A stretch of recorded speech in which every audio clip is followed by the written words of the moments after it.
Hello friends, welcome YouTube channel के अंदर आपका स्वागत है। आप सभी साथियों के लिए बहुत इंटरेस्टिंग सी जो अपडेट है वो आप सभी साथियों के साथ लेकर आ चुका है। इनकी बात करने वाला हूं। आप सभी साथियों के लिए यहाँ पर देख लीजिएगा, आपका जो ऑफिशियल नोटिफिकेशन है वो आपका यहाँ पर जारी हो चुका है। और इसके अंदर देख लीजिएगा 24 अगस्त यानी कि 24 अगस्त से आपकी जो एप्लीकेशन फॉर्म की जो आपकी स्टार्टिंग है वो आपकी होने वाली है। और इस वैकेंसीज की आपकी लास्ट डेट रहेगी 8 सितंबर, ठीक है। यानी कि 8 सितंबर तक आप क्या कर पाओगे, इस वैकेंसीज को आप अप्लाई कर पाओगे। इस भर्ती के लिए आप एलिजिबल्स रहोगे। तो जो भी इंटरेस्टिंग कैंडिडेट हैं, जो भी इस वैकेंसीज को अप्लाई करना चाहते हैं, उन साथियों को बता दो कि आप बिल्कुल से क्या कर सकते हैं, इस वैकेंसीज को आप यहाँ पर अप्लाई कर सकते हैं, ठीक है।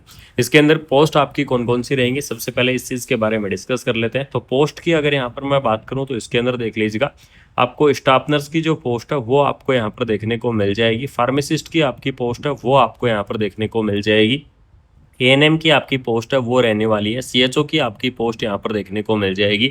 मेडिकल ऑफिसर की आपकी पोस्ट रहेगी। लैब टेक्नीशियन की आपकी पोस्ट रहेगी। इसके अलावा आपकी और भी काफ़ी सारी अलग अलग जो पोस्ट है वो आपको देखने को मिल जाएंगी। तो सभी पोस्टों के बारे में 1 बाय 1 करके डिटेल में चर्चा करूंगा। सबसे इंपॉर्टेंट कम्युनिटी हेल्थ ऑफिसर की भी आपकी यहाँ पर जो पोस्ट है वो आपको देखने को मिल जाएगी कि इसका सिलेक्शन किस आधार पर होगा, क्या इस भर्ती का एग्जाम होगा या नहीं होगा। ये सारी जानकारी आपको इस वीडियो के अंदर जरूर से शेयर करूंगा, तो वीडियो के लास्ट तक आप यहाँ पर बने रहिएगा।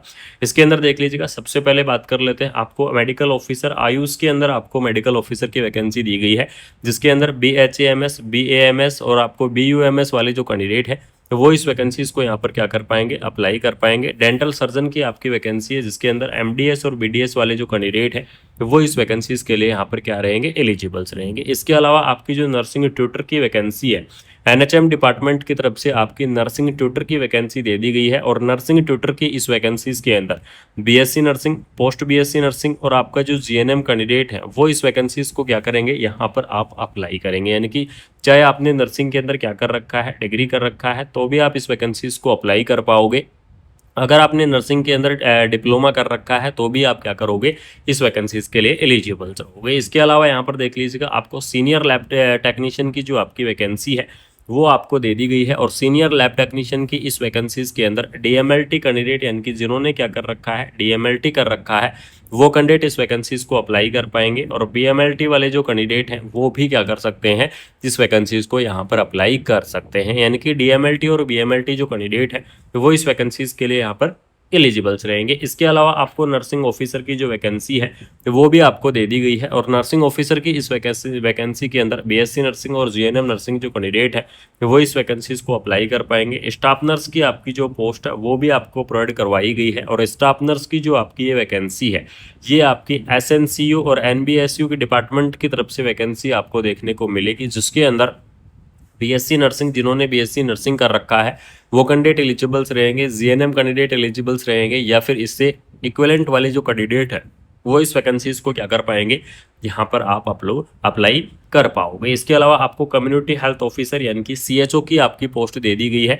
CHO की इस पोस्ट के अंदर सबसे पहले आपको बता दो, CCH कोर्स आपके पास होना बहुत ही ज़रूरी है। अगर आपके पास CCH कोर्स है, इसके अलावा post BSc nursing, MSc nursing और BSc नर्सिंग जो कैंडिडेट है वो इस वैकेंसीज को अप्लाई कर पाएंगे, वो इस भर्ती के लिए यहाँ पर एलिजिबल्स रहेंगे। इसके अलावा आपको फार्मासिस्ट की जो वैकेंसी है वो आपको दे दी गई है। और फार्मासिस्ट की इस वैकेंसीज के अंदर B फार्मा और D फार्मा यानी कि जिन्होंने क्या कर रखा है, B फार्मा कर रखा है वो कैंडिडेट अप्लाई करेंगे। जिन्होंने D फार्मा किया हुआ है वो कैंडिडेट भी इस वैकेंसीज को यहाँ पर अप्लाई करेंगे। इसके अलावा यहाँ पर देख लीजिएगा, आपको ANM की जो पोस्ट है वो भी आपको दी गई है। और ANM की इस पोस्ट के लिए 12th पास होनी चाहिए। उसके बाद में आपका जो ANM कोर्स है वो ANM कोर्स आपका कंप्लीट होना चाहिए। यानी कि 12th पास और ANM कोर्स वाले जो कैंडिडेट है वो इस वैकेंसीज के लिए एलिजिबल्स रहेंगे। US यानी कि आपको जो अर्बन हेल्थ वेलनेस सेंटर की तरफ से स्टाफ नर्स की पोस्ट आपको दी गई है। इसके अंदर BSc nursing, post BSc nursing, MSc nursing और GNM जो कैंडिडेट है वो इस वैकेंसीज के लिए क्या रहेंगे, यहाँ पर एलिजिबल्स रहेंगे, ठीक है। इसके अलावा यहाँ पर देख लीजिएगा, भर्ती प्रक्रिया के बारे में आपको बता देता हूँ कि इसके अंदर आपको किस प्रकार से आपको अप्लाई करना है। तो आवेदन की यानी कि एप्लीकेशन फॉर्म के बारे में अगर यहाँ पर मैं डिस्कस करूँ तो इस भर्ती का आपका जो एप्लीकेशन फॉर्म है वो आपको छत्तीसगढ़ की ऑफिशियल वेबसाइट से आपको देखने को मिल जाएगा।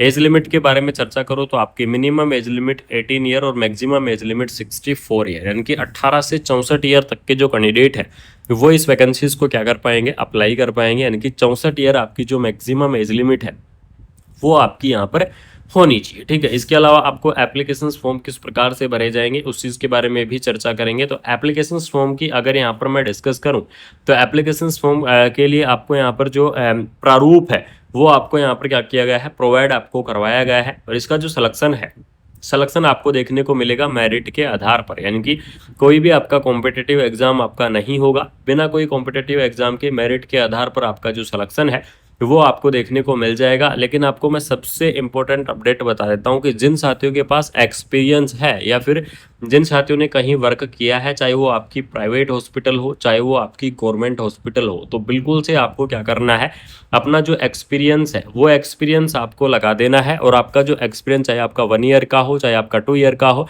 अपना एक्सपीरियंस आप बिल्कुल से यहाँ पर लगा दीजिएगा। और इसके अंदर यहाँ पर देख लीजिएगा, नेक्स्ट अगर यहाँ पर बात करूँ तो डिग्री और डिप्लोमा वाले जो कैंडिडेट है वो इस वैकेंसीज के लिए एलिजिबल्स रहेंगे, वो इस पोस्ट को अप्लाई कर पाएंगे। इसकी ऑफिशियल वेबसाइट के बारे में डिस्कस करूं कि इस भर्ती की आपकी ऑफिशियल वेबसाइट क्या रहेगी, तो ऑफिशियल वेबसाइट देख लीजिएगा www.surajguja.gov.in। इसकी जो ऑफिशियल वेबसाइट है वो आपको देखने को मिलेगी। एप्लीकेशन फॉर्म भी आपको इसकी ऑफिशियल वेबसाइट से ही यहाँ पर फिल होंगे।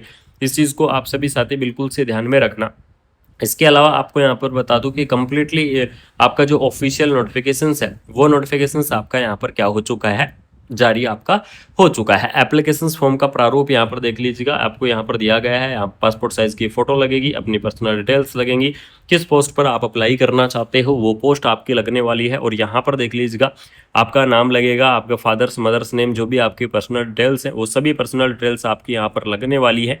इसके अलावा आपको यहाँ पर देख लीजिएगा, अगर मैं एजुकेशन क्वालिफिकेशंस की बात करूँ तो एजुकेशन क्वालिफिकेशंस के अंदर देख लीजिएगा, सबसे पहले आपको 10th 12th और उसके बाद में आपने जो भी जीएनएम बीएससी पोस्ट बीएससी जो भी आपने कोर्स किया है या फिर आप जिस भी पोस्ट के लिए अप्लाई करना चाहते हैं उसकी डिटेल आपको यहाँ पर क्या करनी होगी, फिल आपको करनी होगी। ठीक है, एक्सपीरियंस की अगर मैं यहाँ पर बात करूँ तो इस भर्ती के अंदर देख लीजिएगा आपको एक्सपीरियंस भी प्रोवाइड करवाया जाएगा, या बिल्कुल से आप अपना एक्सपीरियंस यहाँ पर लगा दीजिएगा।